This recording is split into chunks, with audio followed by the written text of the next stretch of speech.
Eita, meu povo, olha aqui uma novidade para vocês.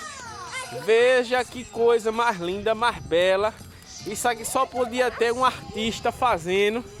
Paulino Barbosa. Depois se inscreva no canal dele também, ele tem um canal. E se inscreve no canal. E se inscreva no canal de Gabriel. Assar na minha fogueira? Calma, vamos terminar aqui. Vamos assar esse frango aqui Na fogueira. na fogueira, gente, aqui, ó. Fogo raiz. Sem pressa, sem agonia. Como é que vai ser, Paulino, aí? É desse jeito aí, pendurado ali, vamos pendurar ele aí e pacientemente a gente vai assando ele. Quando a brasa estiver Isso. pronta ali, a gente vai só virando ele e ajeitando.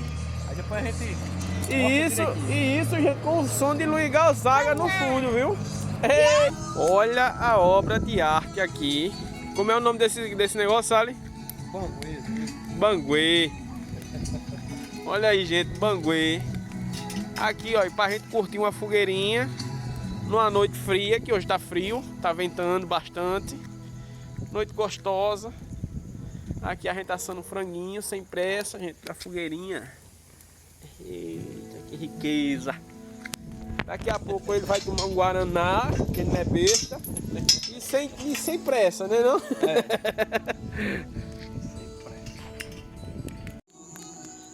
Pessoal, olha só que coisa mais linda, gente.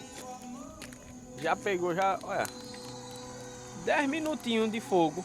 Aqui ela já dourou praticamente um lado. Já tá Isso entrando no aqui que a a gente só quer. vai. Ela ficando macia e gostosa. Rapaz, Agora é pior que a pessoa se acostuma com essas coisas, só quer comer assim direto, viu? Não é todo dia que a gente vê um negócio desse, não.